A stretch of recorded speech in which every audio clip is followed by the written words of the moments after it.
राधे राधे मित्रों। तो मित्रों, आप लोग राधा कृष्ण के अपकमिंग एपिसोड में देखेंगे कि तो मित्रों, वीडियो में आगे बताने से पहले अगर आप हमारे चैनल पे नए हैं तो चैनल को कर लीजिए सब्सक्राइब और बेल आइकन को ऑल पे करके प्रेस कर दीजिएगा, जिससे कि हमारी नई वीडियो का नोटिफिकेशन आपको मिल जाए। तो होता यूँ है कि राधा वापस जा रही होती हैं और तभी देखती हैं कि उनकी चुनरी दब जाती है कृष्ण के हाथ से, और फिर कहती हैं कि राधा पकड़े रहो मेरी चुनरी, वैसे तो मुझे शीघ्र ही जाना था किंतु अब नहीं जा पा रही।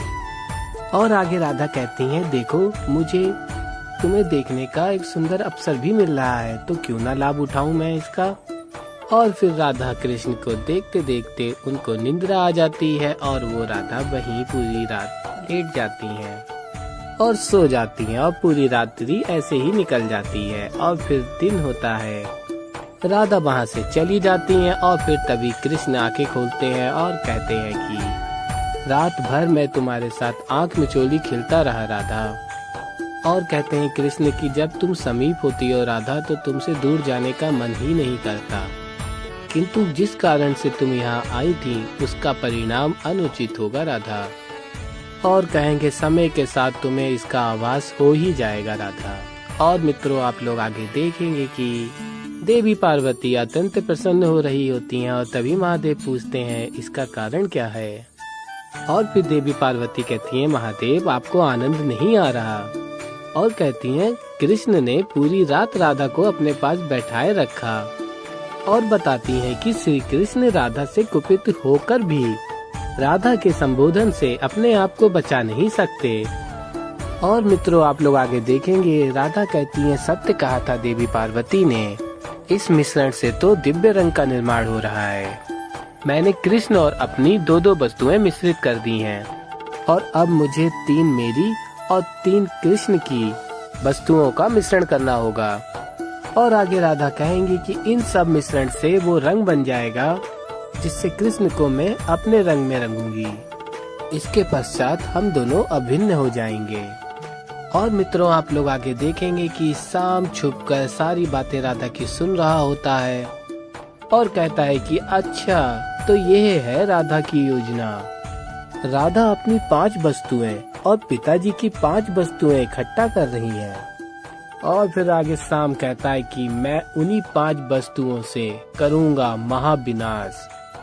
और फ्रेंड्स, आप लोग आगे देखेंगे कि रेवती राधा से कहती है कि राधा इस समय कृष्ण को पकड़ के रंग लगाना उचित होगा। देखो सारे सैनिक दल उनके साथ खड़े हैं, कुछ महत्वपूर्ण बातें चल रही हैं। और फिर तभी राधा कहती हैं कि महत्वपूर्ण कार्य तो ये भी है ना। और कहती हैं कि मैं अचानक कृष्ण के मुख पे रंग लगाऊंगी तो हो ना हो उसके मुख पे मुस्कान अवश्य आएगी। और मित्रों, आगे आप लोग देखेंगे, राधा कहेंगी वैसे भी कब से मुस्कुराते हुए नहीं देखा, अब और प्रतीक्षा नहीं होती। और फिर मित्रों, आप लोग आगे देखेंगे, राधा हाथ में रंग लेके कृष्ण के पास जाती हैं और तभी कृष्ण कहते हैं कि मैंने कितनी बार कहा है तुमसे राधा, ये सब मत करो, मुझे रंग मत लगाओ। और तभी राधा कहती हैं कि किसी को भी रंग लगाओ वो तो यही कहता है, मैं रुकने वाली थोड़ी ना हूँ। और तभी कृष्ण कहते हैं, नहीं राधा, एक कदम भी आगे मत बढ़ना और रंग तो उड़ाना बिल्कुल भी मत। और तभी राधा कहती है, ठीक है नहीं लगाऊंगी रंग। और कहती है कि तुम एक बार हंस दो। और फिर मित्रों, आप लोग देखेंगे तभी श्री कृष्ण कहेंगे, ये सब नहीं होगा राधा, तुम यहाँ से चली जाओ। और तभी राधा कहती है, नहीं मैं यहाँ से नहीं जाऊंगी, देखती हूँ आज क्या होता है। और फिर कृष्ण कहते हैं कि मैं तुमसे पहले ही कह रहा हूँ, इसका परिणाम उचित नहीं होगा। और मित्रों, आप लोग आगे देखेंगे, राधा कहेंगी कृष्ण से कि देखो कितना आनंद ले रहे हैं सब होली का। और फिर श्री कृष्ण कहते हैं, मैं तब से कुछ कहने का प्रयास कर रहा हूँ, किसी कारण कर रहा हूँ, कोई समझना ही नहीं चाहता। और आगे कहते हैं, जो उत्साह में देख रहा हूँ इस बार होली पर, लग रहा है मुझे कुछ नियम बनाने पड़ेंगे। और फिर तभी राधा कहती है, वाह वाह, अब तुम होली पर भी नियम बनाओगे। और आगे राधा कहती है, जहाँ नियम होते हैं वहाँ होली नहीं होती कृष्ण। और कहती हैं कि मैं तो तुम्हें हंसाकर रहूंगी।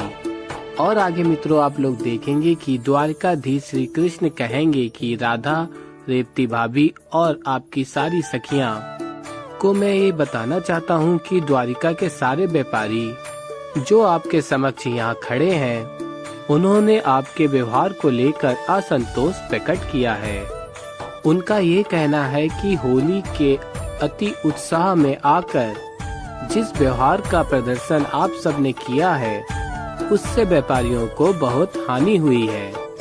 और तभी राधा कहती हैं कि आपने व्यापारियों का तो असंतोष समझ लिया, और आगे कहती हैं किंतु हम भी व्यापारियों से असंतुष्ट हैं द्वारिकाधीश, तो आप जानना नहीं चाहेंगे।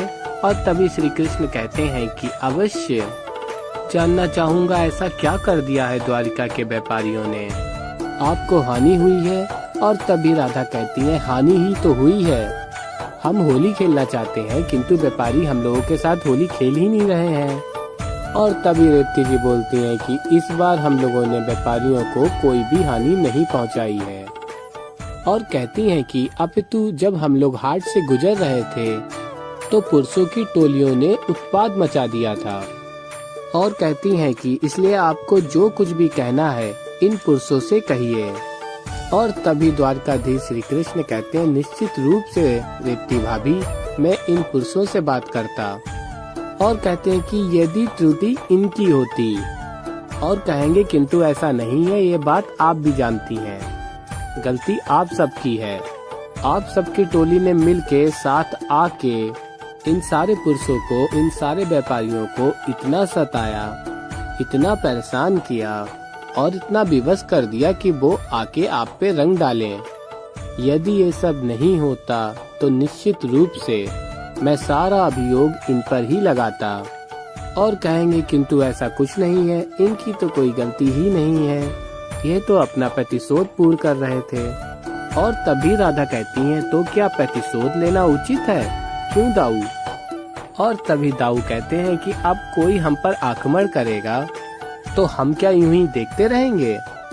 और फिर तभी राधा कहती हैं अच्छा ठीक है, अब हम सब स्त्रियां मिलकर पहले से भी बड़ा आक्रमण करेंगे आप सभी पर।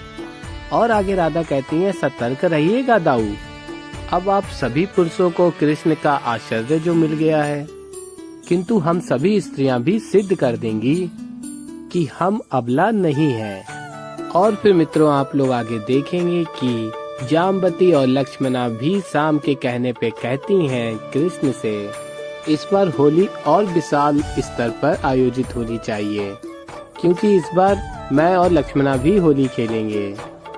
और तभी राधा कहती हैं अरे वाह, इसका मतलब तो ये है कि हमारी टोली में 2 और सदस्य बढ़ गए।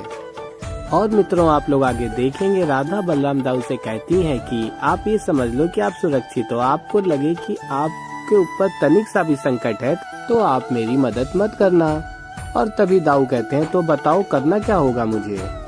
और फिर तभी राधा बताती हैं कि कुछ नहीं, बस आपको कृष्ण को महल के बाहर वाले शिव मंदिर में लाना होगा। और तभी बलराम दाऊ कहते हैं क्यों, ऐसा क्यों? और तभी राधा कहती हैं ताकि मैं